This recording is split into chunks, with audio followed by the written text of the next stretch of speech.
जब हम एक अच्छा सपना देख के नींद से जागते हैं या एक अच्छी सी मूवी देख के सिनेमा हॉल से निकलते हैं, तो इस जगत को देखते हैं तो हमको थोड़ी देर के लिए भ्रम होता है कि वो सत्य था कि ये सत्य है। फिर हम डिसीजन लेते हैं थोड़ी देर बाद कि नहीं, यही वास्तविक है। ये हम निर्णय इसलिए ले पाते हैं क्योंकि वास्तविक संसार में कड़ियाँ एक दूसरे से जुड़ी हुई होती हैं, एक एक सेकंड का हिसाब किताब होता है, संबंध होता है। पर सपने में ऐसा कुछ नहीं होता। सपने में ऐसा नहीं है कि कल जो सपना देखा उसके आगे का आज दिखेगा, टीवी सीरियल की तरह नेक्स्ट एपिसोड। तो इसीलिए हम इसको वास्तविक मानते हैं। लेकिन ऐसा क्यों कहा जाता है सत हरि भजन जगत सब सपना? ये जगत भी एक सपना है। क्या इसलिए कहा जाता है क्योंकि हम एक स्थिति से जब दूसरी स्थिति में जाते हैं तो पहली वाली स्थिति के अनुभव हमारे लिए थोड़े से क्षीण हो जाते हैं, नॉमिनल हो जाते हैं, और दूसरी स्थिति हमारे लिए मजबूत हो जाती है। पर अगर ऐसा है तो जब हम पहली वाली स्थिति में जाते हैं तो वो वाले अनुभव भी इम्पोर्टेंट हो जाते हैं क्योंकि वो हमने जिए हैं। इसलिए इसको वास्तविक ही कहें तो ठीक है। इसको हम कैसे सपना कहें? इसलिए क्योंकि ये मरने के बाद हम दूसरा जन्म लेते हैं तो ये वाला जन्म हमारे लिए शायद सपना हो गया। अगर ऐसा भी कहें तो आत्मा का तो जन्म होता नहीं है, ये तो अनादिकाल से अनंत तक चलती रहेगी, इसका ट्रैवलिंग होगी तो, और इसके एक एक सेकंड का हिसाब किताब का स्टोरेज होता है। तो फिर ये सपना कैसे हुआ? इसके लिए हमको स्वप्न विज्ञान समझना होगा। जब हम नींद में जाते हैं तो ऊपर की बॉडी, मन, इंद्रियां तो सो जाते हैं, लेकिन आंतरिक मन और सूक्ष्म इंद्रियां आत्मा के साथ संबंध होकर परमात्मा से मिलने जाती हैं। बीच में लेकिन हमारे ही अनंत जन्मों के कर्म आ जाते हैं। उसकी एक बहुत परिधि है, एक बॉर्डर है जिसमें हमारी चेतना फंस के रह जाती है। जैसे कोई मैदान में बहुत सारे लोग हों, भीड़ इतनी हो कि हम मैदान से बाहर ही ना निकल पाएं, खचाखच भीड़ भरी हो, ऐसे हमारे कर्म हैं इतने सारे, और वो कर्मों की वजह से हम उन्हीं कर्मों में इंटरेक्ट करते रह जाते हैं और आत्मा परमात्मा की तरफ नहीं जा पाती। कभी कभी जा भी सकती है जब वो बहुत ताकत लगाए और घुस के और निकल जाए और परमात्मा से मिल ले, उसको सुषुप्ति अवस्था कहते हैं। लेकिन उसके पहले अगर वो किसी अपने ही कर्म से इंटरेक्ट कर रही है तो उसी की इमेज उसको समझ में आती है, और जब वो जागृत अवस्था में आती है तो वही याद रह जाती है।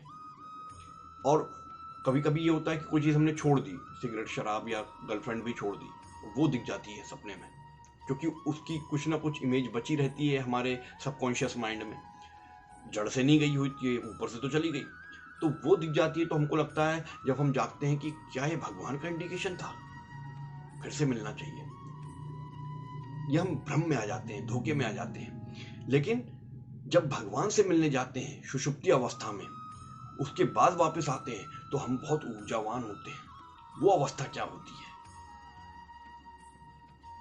देखिए, जब हमारी चेतना जाती है तो एक आंतरिक मन और इंद्रियों के साथ फ्री होती है। वो चाहे तो हमारे पुराने कर्मों के साथ इंटरेक्ट करे जो एक सबकॉन्शियस माइंड में हैं, चाहे तो कुछ भी उच्छृंखल काम करे क्योंकि उस पर बुद्धि का, हमारी इस बुद्धि का कोई कंट्रोल नहीं होता। पर वो इसलिए आज़ादी से घूम नहीं पाती क्योंकि वहाँ भीड़ बहुत है हमारे कर्मों की। एक मैदान है जिसमें बहुत सारे लोग हैं, वहाँ से निकल नहीं पा रहे, तो उन कर्मों की वजह से वो वहीं फंस के रह जाती है। कभी कभी उसे निकलने का मौका मिलता है, या वो ताकत लगा के आगे जाती है, या उसको परमात्मा ही खींच लेते हैं, इसलिए वो वहाँ तक जा पाती है, परमात्मा से मिल के आती है। तब हम कहते हैं सुषुप्ति अवस्था में कि हमको बड़ा आनंद आया, हमने कोई सपना भी नहीं देखा।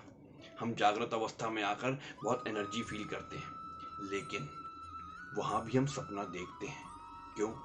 अगर हम वहाँ गए हैं, अगर अपने कर्मों से हमने इंटरेक्ट किया है, तो वो कर्मों की इमेज हमको याद रहती है क्योंकि वो हमारे कर्म है।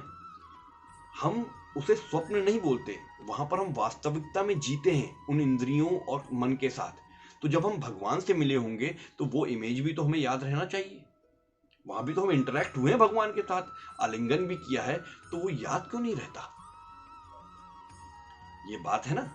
तो जब हम भगवान से इंटरेक्ट करते हैं सपने में, तो वो चीजें, स्मृतियां हमें याद नहीं रहती। तो हम जब लौट के आते हैं तो हमें लगता है हमने सपना देखा ही नहीं यार, और भगवान से मिल के आए हैं इसलिए ऊर्जा तो रहेगी। तो बहुत बड़ी ऊर्जा है भगवान, हम तो अणुचित हैं, वो विभूचित है। तो वास्तव में क्या होता है, जब हम वहां जाते हैं तो हमारा अणुचित है, छोटा सा चित्त है, और वो विभूचित है, तो उनकी कोई भी चीज हमें याद नहीं रह पाती। इसको ऐसा समझिए जैसे हमारा मोबाइल है और 64 GB वाला होता है ना, 128 GB वाला, लेकिन है वो 1 MB वाला, और वहां पे जाकर फोटो खींची उसने 4 MB की। अब वो स्टोर कैसे होगी? आपके पास स्टोरेज ही नहीं उतना, तो वहां की चीज स्टोर नहीं हो पाती, क्योंकि भगवान की स्मृतियां इतनी बड़ी हैं, हम अनुचित हैं, एक शरीर में बस रहती हैं, हमारी छोटी मोटी याददाश्त है, हम तो 4 घंटे पहले का ही भूल जाते, और वो तो कण कण में रहता है, पूरा विभूचित है, बहुत बड़ी चेतना है, सारा डेटा है उसके पास और बहुत बड़ी पिक्सल्स में है, वो हमारे यहाँ स्टोर ही नहीं हो पाता, क्योंकि हमारा छोटा सा अंतःकरण है। तो हम बिना उस इमेज के वापस आ जाते हैं। तो जब वो वहां से वो स्मृतियां लेकर वापस आता है, तो वो कहता है, यार मैंने अपने दादाजी को गिरते हुए देखा है। तो फोन लगाता है अपनी दादी को, दादी दादाजी गिरे क्या?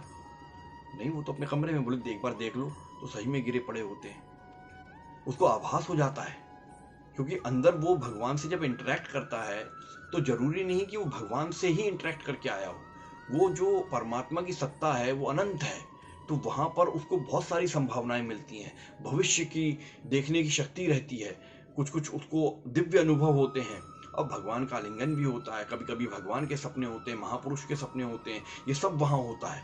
तो कभी कभी जब वो जागता है तो उसको समझ में आ जाता है कि क्या होने वाला है, और ये क्यों होता है? क्योंकि वो आराधना कर रहा है।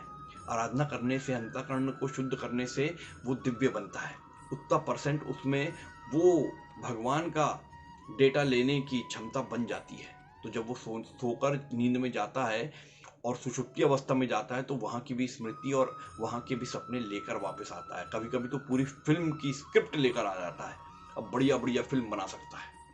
लेकिन पॉइंट ये आता है कि कितना वहाँ का हमको याद रह पाता है, और अगर साइंटिफिकली, वैज्ञानिक रूप से सोचा जाए, तो ऐसी क्या चाबी है उसकी कि हम वहां जाकर पूरा भविष्य समझ सकें? क्या उस जगत में, इस वास्तविक जगत की कुछ चाबी है?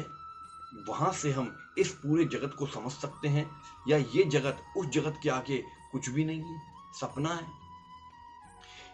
इसके लिए दो तरीके से ही हम उस जगत में जा सकते हैं। या तो हम गहरी नींद में जाएं, पर वहां पर जो मन और इंद्रियां होती हैं, वो यहाँ वाले मन और इंद्रियों से मैच नहीं कर सकती। यहाँ हो सकता हम अंधे हों, लेकिन वहां वाली इंद्रियां देख सकती होंगी, तो वो यहाँ अलाउड नहीं होती, आती नहीं है। तो वहां के अनुभव यहाँ तक बहुत भूरे भूरे या थोड़े थोड़े ही आ पाते हैं।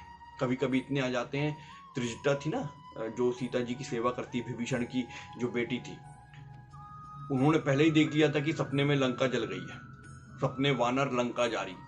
तो ऐसा हो सकता है, लेकिन ऐसा थोड़ा ही थोड़ा हो सकता है। पूरे वैज्ञानिक रूप से अगर बहुत कुछ जानना हो, तो हमें अपनी इन बुद्धि, मन और इंद्रियों के साथ वहां जाना होगा, और उसके लिए हमको नींद को त्यागना होगा और ध्यान में उतरना होगा। अब ध्यान में कैसे उतरा जाता है, यह बताइए। ध्यान में उतरने के लिए हमको वैसे ही उतरना होगा जैसे नींद में उतरते हैं।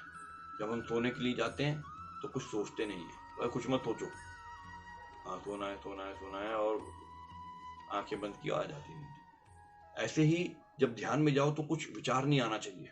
अगर विचार आ रहे हैं तो आंख बंद करके बैठे रहो, रोज अभ्यास करो इस चीज का। धीरे धीरे धीरे विचार आना कम हो जाएंगे, खत्म हो जाएंगे, फिर आप ध्यान में जाना शुरू करोगे, और वो ध्यान इतना गहरा होता जाता है, गहरा होता जाता है। विवेकानंद जी ने भी अपनी राजयोग में लिखा है, कई लोगों ने इसका वर्णन किया है कि वो गहरा होते होते इतना हो जाता है कि आप बहुत सारी भविष्य की बातें जान लेते हैं। यहाँ तक कि राम जन्म से पहले वाल्मीकि जी ने रामायण लिख डाली थी, यही ध्यान में जाकर। और फिर जब वो रामायण हुई वास्तविक में, तो उनके लिए सपने जैसी थी। इसलिए कहा जाता है सत हरि भजन जगत सब सपना, क्योंकि वहां जाकर वो सब कुछ जान सकते हैं। तो ये जो स्वप्न लोक है, वास्तव में वो स्वप्न लोक है नहीं, वो भगवान वाला जगत है, जब आत्मा परमात्मा से मिलती है। पर नींद में वो चीजें हम स्मृति रह नहीं पाती वहां की, इसलिए उसको हम स्वप्न बोल देते हैं। लेकिन हम जब ध्यान में वहीं तक जाते हैं, उतरते हैं, तो वहां जो हम अनुभव करते हैं वो इतना बड़ा होता है कि ये जगत सपना लगने लगता है। इसलिए कहा जाता है सत हरि भजन जगत सब सपना। राधे राधे।